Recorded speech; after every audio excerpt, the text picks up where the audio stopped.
Imagine a city so perfect that even its ghosts lived in order.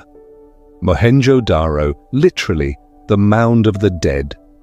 A city where the streets met at right angles, where drains whispered under the floor, where every home had privacy, water, and light. And yet, one day everything stopped. No fire, no battle, no screams, just silence. As if an entire civilization decided to disappear overnight. Picture yourself standing on the dusty plains of Sindh, Pakistan. It's early morning. The wind smells of baked earth and river dust. Ahead of you, a maze of red bricks glowing in the sun.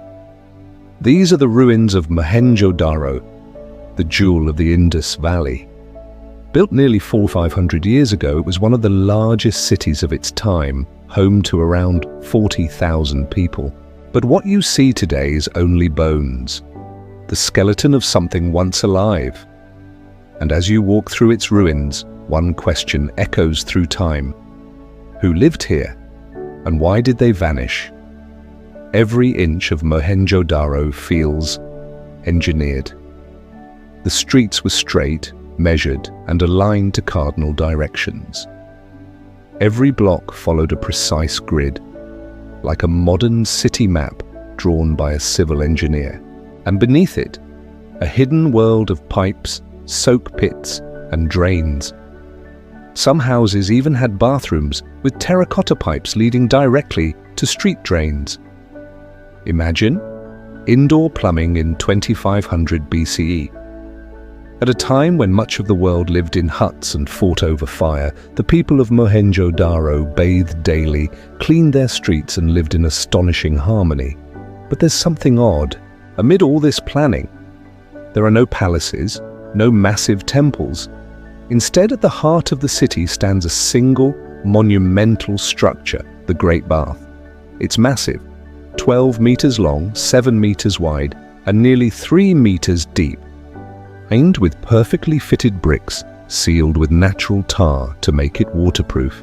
Steps on both sides, drainage channels, and small rooms nearby, perhaps for changing clothes or rituals.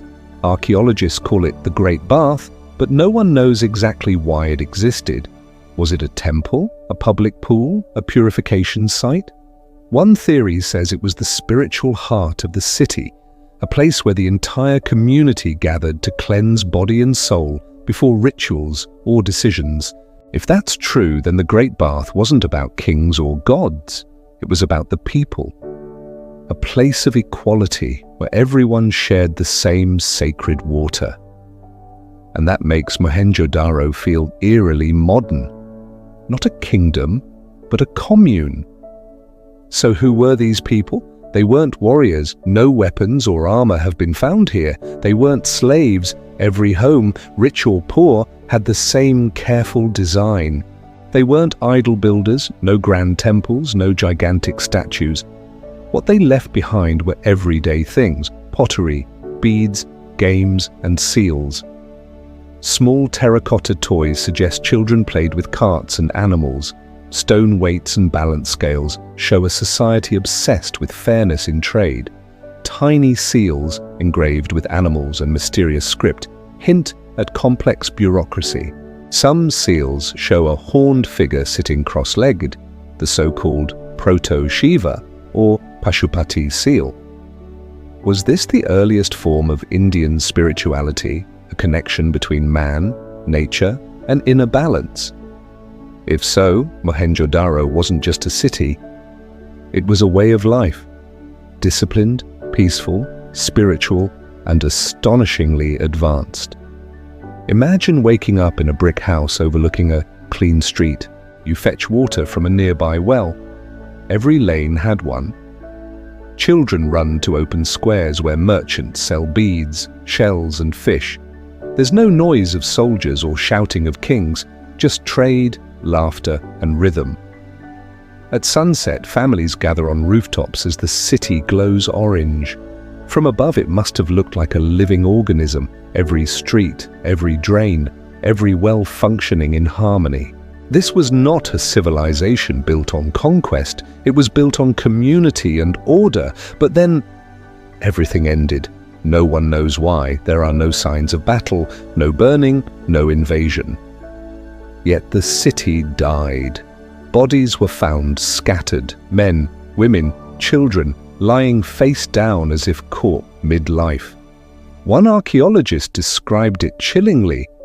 It's as if death had come quietly, without warning. For decades, theories flooded in. Some said the mighty Indus River changed course, cutting off water supply. Others claimed earthquakes broke the city's foundations. Later theories spoke of climate shifts or slow economic collapse. But the most haunting mystery, how could a civilization so advanced simply vanish? By 1900 BCE, the drains clogged, the wells dried, and the people left. One by one, the cities of the Indus went silent. Harappa, Mohenjo-daro, Dolavira, Lothal. All that remained were bricks and questions. No written records survived. Their script remains unreadable even today. Their gods, their leaders, their songs, all lost to time. It's as if the Indus people decided that civilization was a dream they could no longer sustain, and quietly walked away. But the spirit of Mohenjo-daro didn't vanish. Its ideas, equality, cleanliness, civic order, reappeared in later Indian culture. Even the reverence for water, as purity, as divinity, can trace its roots back to the Great Bath. Maybe this was India's first spiritual democracy, a civilization that worshipped not power, but balance. And perhaps that's why Mohenjo-daro still haunts us. Because it reminds us that greatness doesn't always roar. Sometimes it whispers. Sometimes it simply works. When you stand among those ruins today, you can almost hear the hum of an ancient city still breathing beneath the dust. No kings, no conquests, just people who built something perfect and then disappeared. This was Mohenjo-daro, the city of the dead, a place that still lives in silence. If you found this journey through forgotten history fascinating, like, share, and subscribe Historian Baba. Because next, we uncover something even stranger, the lost port city of Lothal, where Harappan engineers built the world's first dockyard.